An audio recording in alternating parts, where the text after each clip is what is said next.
We admire the fact that your view of her legacy goes beyond the woman, her lifetime, into a broader view of the universe. So I think that is very distinctive. In fact, the Audrey Hepburn followers here, sometimes when we talk about her, we always say media, whether it's media or the fashion designers, we always say that what makes Audrey Hepburn, I think, different through the years is how her legacy has remained unsullied, unspoiled. And I think some said it's because of the way the heirs have nurtured it, protected it, and as you just mentioned, even extended it beyond her era. So in your mind, or in your words, what have the heirs or what have you done particularly to make sure you want to protect and even extend that legacy? Is it certainly I wish I could sit here and say to you that the careful work legally protecting her name, image, and likeness so that it doesn't get misused to just commercialize things which don't have much meaning is really the reason why she has become permanently viral. And it's interesting. A friend of mine asked me the same question a while back. He said, well, what do you actually do today to promote her legacy? And I thought about it and I said, actually, nothing. We do promotion work and marketing, promotion, and so forth for any product or service or person or IP or celebrity to create a moment of virality. She has become permanently viral everywhere in the world, wherever you go. So in actual fact, my job or our job is done. And actually, all we can do is really hide under the table and make sure that nothing bad takes place. Of course, we watch over that someone doesn't misuse it or use it for the wrong reasons.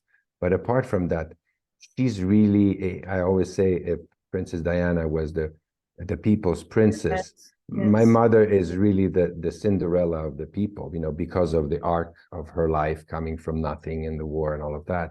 So I think that, she belongs to the people. And she's being passed, which is very poetic if you think about it. She's being carried into the future by the same generations who she so fervently, worked for towards the end of her life through her ambassadorship for UNICEF. Yeah, the young ones. Yeah, and she really has, in a way, taken a place like James Dean on that teen or tween's cupboard door.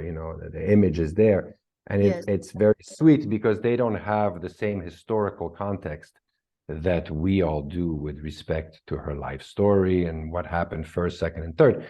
But so they each have a piece of this wonderful kaleidoscope, and together, these younger generations, which today have grown to become young adults, have a kaleidoscopical view, but they're passing it on, and that's what counts.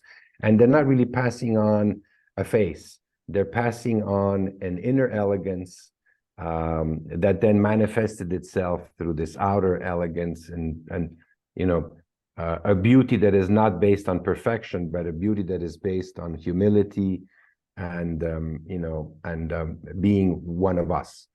Really, that's, I think, the secret sort of definition of why she still is so beloved. Relevant, is that in the Parthenon of Hollywood, where maybe Elizabeth Taylor is Cleopatra and the untouchable sort of face and persona, my mother is really the girl from across the landing who puts on a little black dress and goes out into the world, and we root for her, and so we perceive her as one of us rather than one of them. Before I go to the next question, I think Carmina has joined us.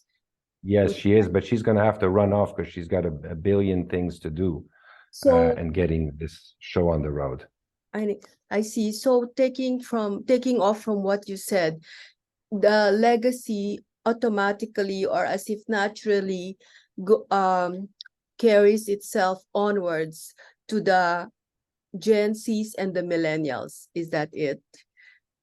And to social media, especially now that we live in social media. So that's what it is. That is what makes her unique, right? Permanent. I think she understood, as did my father, who sort of took the baton from my grandmother, who was really the first hands-on manager of her career until they were married. She was 23, just got her Academy Award for Roman Holiday, and they were married in September of '54. I think they both understood the value of photography.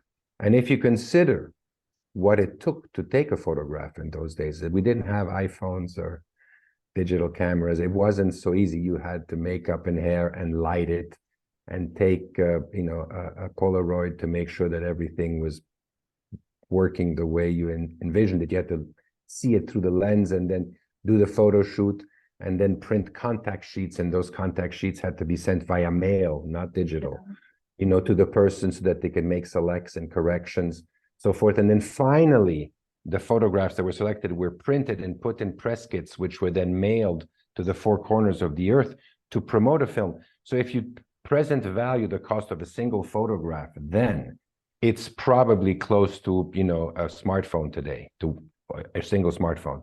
So considering the cost and the arduousness of it, she's probably one of the most photographed women of the last century. And so still to this day, sometimes I'll find online not just a single photograph, but an actual layout or a photo shoot that I haven't seen before, which is extraordinary. And is she the early on queen of Instagram? I don't know if we could say that, but certainly she is one of the reasons she's permanently viral is that there is so much material on her, and it's so well curated and so well presented.